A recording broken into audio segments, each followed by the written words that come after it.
خیر یہ مثالیں تو بہت بڑی، حضرت حسین کی مثال دی، بہت بڑی مثال ہے، امام اعظم کی مثال بہت بڑی مثال ہے۔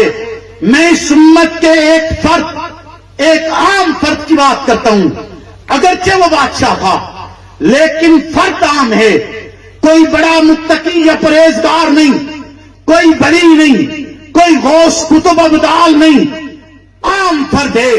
اس فرد کو بہادر شاہ ظفر کہا جاتا ہے۔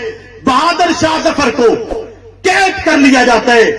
قید کرنے کے کچھ دن بعد اعلان کیا گیا کہ آج بہادر شاہ ظفر کی دلی کے محل میں دعوت ہوگی، بہادر شاہ ظفر کو لایا جا رہا ہے۔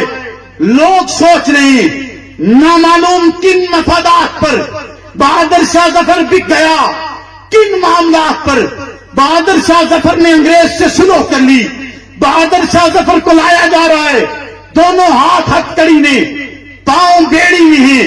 اس کو دیکھ کر بھی لوگ یہی سوچ رہے ہیں کہ یہاں نہیں، محل میں جا کر معاملات طے ہو جائیں گے۔ محل میں پہنچا، محل میں پہنچنے کے بعد بہادر شاہ ظفر کا ایک ہاتھ کھولا جاتا ہے، ایک ہاتھ کھولنے کے بعد دسترخوان بچھایا جاتا ہے۔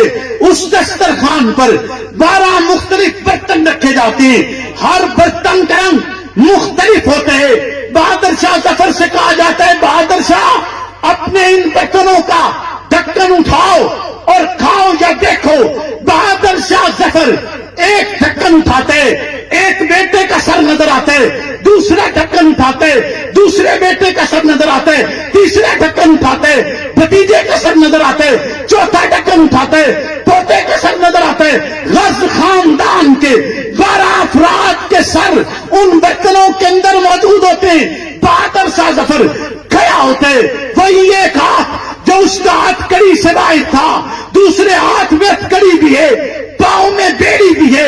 ان سروں سے مخاطب ہو کر کہتے جو ان برتنوں میں موجود تھے، ان سے کہتا ہے ہاں یہی مغلیہ خاندان کی شان ہے جو جب جاتے ہیں تو فاتح بن کر لوٹتے ہیں، نہیں تو واپس آتے ہیں تو ان کے سر ان کے بدن پر موجود نہیں ہوتے۔ پھر انگریز سے مخاطب ہو کر کہتے کہ بڑے بے آبرو ہو کر میرے کوچے سے تم نکلو گے۔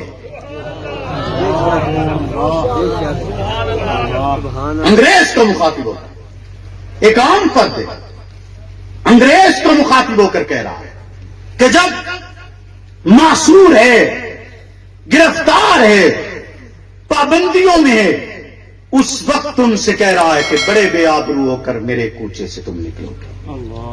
ان حالات میں کہہ رہا ہے۔